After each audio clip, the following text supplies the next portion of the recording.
Chapter 352 troublesome. हर abilities की strength होती है और वीकनेस होती है। कुछ लोग अपनी वीकनेस को क्रिएटिविटी के यूज़ से संभाल लेते हैं, कुछ लोग अपनी एबिलिटीज़ को छुपा के रखते हैं, कुछ लोग अपनी फाइट बहुत ही सावधानी से चुनते हैं, तो कुछ लोग एज अ टीम फाइट करते हैं।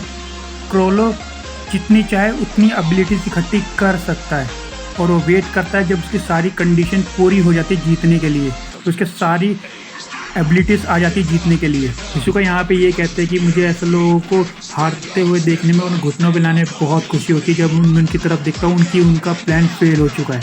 क्रोलो यहाँ पे एक और एबिलिटी दिखाते हैं, इसका नाम है order stamp proof of humanity. शार्लैंग ब्लैक वॉच इंसानों को मैनिपुलेट करती है और ये पपिट्स को मैनिपुलेट करता है। सेलफोन से आप 2 लोगों को कंट्रोल कर सकते हैं एक टाइम पे और इससे आप जितने चाहे उतनों को कंट्रोल कर सकते हैं, लेकिन आप उसमें ज़्यादा कॉम्प्लेक्स कमांड नहीं दे सकते। इसको यहाँ सोचते हुए कि फ़ोन फिनिश करने के लिए, लेकिन इंसान और पपिट साथ में कंट्रोल नहीं किया जा सकते। क्या क्रोलो का कोई और प्लान है?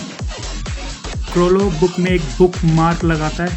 हिसुका को बोलता है कि तुमने ये एबिलिटी पहले देखी हुई है और ये एबिलिटी है कोरटोपी की, और ये भी स्पाइडर गैंग का हिस्सा है जिसका लीडर क्रोलो है। Gallery fake divine left hand, demonic right hand, और वो जज का एक डुप्लीकेट बना देता है। उसके बाद क्रोलो बुक का एक नया पेज खोलता है।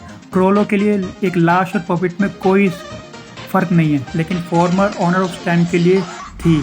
एक लाश कंट्रोल नहीं की जा सकती, लेकिन कॉपी कंट्रोल की जा सकती है। क्रोलो पपिट को ऑर्डर देता है खड़े होने का। पुराने ओनर्स के लिए पपिट और जिससे पपिट बना उसमें डिफरेंस ये था कि उसका हेड टॉर्सो से कनेक्टेड है। क्रोलो कमांड देता है ब्रेक हिसुका और पपिट अटैक करने जाता है, लेकिन ये पपिट पे डिपेंड करता है कि वो कमांड कैसे एक्सेप्ट करता है। अगर आप पपिट क्रिएट करते हैं और उसे बोलते हैं किल करने के लिए, तो उसकी ओरिजिनल पर्सनैलिटी ही दिखाता है। वर्स्ट केस में पपिट ऑर्डर इग्नोर कर देता है, लेकिन अगर कमांड सिंपल ब्रेक रखी जाए तो पपिट सिर्फ सर पे हमला करता है अपोनेंट की। हिसुका पपिट का सर अलग कर देता है। पपिट का सर अलग होते ही पपिट रुक जाएगा और उसके सर से स्टैम्प भी गायब हो जाएगा। अभी तक गैलरी फेक डीएक्टिवेट नहीं है, इसलिए पपिट है। जब पपिट गायब हो जाएगा तो तुम समझ सकते हो गैलरी फेक भी डीएक्टिवेट हो गया है। हिसुका पूछता है लास्ट वन। क्रोलो बुक बंद करता है, फिर क्रोलो बुक ओपन करता है। क्रोलो अपने लेफ्ट हैंड का यूज़ करता है बुक पकड़ने के लिए, लेकिन जब वो बुक मार्क का यूज़ करता है तो वो बुक राइट हैंड में पकड़ना चाहता है। ये एबिलिटी तब तक रहती है जब तक कि बुक ओपन रहती है, चाहे आप बुक मार्क हटा भी दो।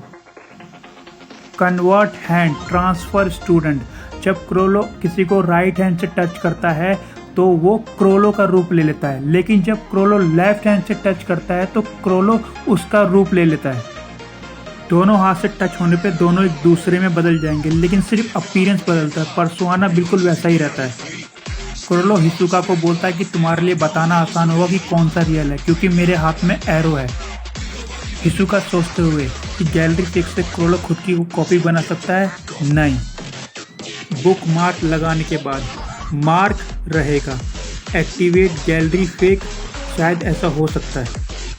क्रोलो यहाँ ये बोलता है कि gallery fake and convert hand से आप ह्यूमन कॉपीज बना सकते हो, बट आपको एक मैनिपुलेटिंग एबिलिटी चाहिए उन्हें कंट्रोल करने के लिए। दोनों सेम है मगर दोनों का रोल अलग है। ये सब तुम्हें हराने के लिए। हिसुका यहाँ बोलते हैं लेक्चर में इतना ही था, अब शुरू हो जाए। क्रोलो यहाँ पे सबसे इम्पोर्टेंट इन्फॉर्मेशन शेयर करते हुए कि बुक में से वो एबिलिटी गायब हो जाएगी और कभी भी यूज़ नहीं होगी अगर उस पर्सन की डेथ हो जाए जिससे वो एबिलिटी चुराई थी। लास्ट चैप्टर में एक एबिलिटी ऐसी बताई थी क्रोलो ने, जो एबिलिटी हमेशा रहेगी डेथ के बाद भी। और पहली बार हमने हिसुका के ट्रेड्स देखे, एक्सप्रेशन बदलते हुए। पहली बार हिसुका को टेंशन में, नैन जो और स्ट्रॉन्ग हो जाता डेथ के बाद। क्रोलो हिसुका को ट्रोल करते हुए कहता है कि तुम्हें समझ में आ गया, ये मुझे बहुत सरप्राइज लगा। ओरिजिनल ऑनर जो मिटियोर सिटी के एल्डर थे, जब भी कोई बाहर से आके वहाँ पे हमला करता था तो वह अपने ही लोगों को बम बना के वहाँ पे ब्लास्ट करते थे मैसेज क्लियर करने के लिए। वो स्टैम्प ओनर की तरह नहीं सोचते थे। एल्डर के हिसाब से ह्यूमन और पपिट में कोई डिफरेंस नहीं है और क्रोलो इस बात से एग्री करता है।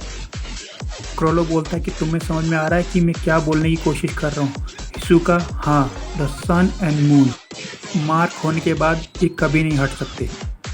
क्रोलो चाहे बुक बंद कर दे या हटा दे, वो तब तक रहेगा जब तक कि बॉम्ब ब्लास्ट नहीं हो जाता। ये सुन के हिसुका खुश नहीं है और इसी के साथ सारी एक्सप्लेनेशन ख़त्म। क्रोलो को लगा कि 100% जीतने वाला है। क्रोलो, तुम कंटिन्यू करोगे? हिसुका, बिल्कुल। इंसान बहुत दिलचस्प चीज़ है। क्रोलो बुक मार्क लगाता है। हिसुका नोटिस करता है।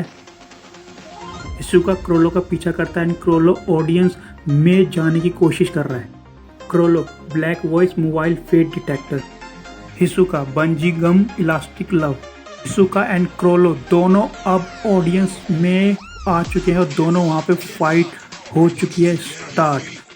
हिसुका सोचते हुए, अगर मैं क्रोलो के पास गया तो एंटीना डेंजरस है, लेकिन अगर मैं दूर रहा तो मैं चार्लो के हिसाब से खेल रहा हूँ। लेकिन अगर मैं पास जाऊँ तभी एक मोटू रास्ते में आ जाता है।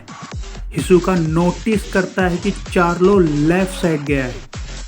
हिसुका उसके हाथ काट देता है कार्ड के इस्तेमाल से, फिर पाम से स्ट्राइक करता है जिससे हाथ उसके उल्टे हो जाते हैं। लेकिन जब वो लेफ्ट साइड मूव करता है कि वो देखता है कि वहाँ पे कोई और है। इसका मतलब ये है कि चार्लो ने दोनों एंटीना यूज़ कर लिए हैं, दोनों को किल कर देता है। फिर हिसुका नोटिस करता है क्रोलो जा चुका है। ये डिटेल बहुत ज़बरदस्त थी। सबसे पहले क्रोलो ने ब्लैक वॉइस का यूज़ किया, जैसे कि हमने देखा कि वो दोनों रास्ते में आ गए थे। फिर क्रोलो ने बुक मार्क का यूज़ किया, एक्टिवेट किया कन्वर्ट हैंड। फिर उसने लेफ्ट हैंड से टच करके किसी और का रूप ले लिया, बुक मार्क को रख दिया कन्वर्ट हैंड पे और बुक बंद करी। अब वो वेट कर रहा है और यह है हिसुका के लिए क्वाइट ट्रबलसम।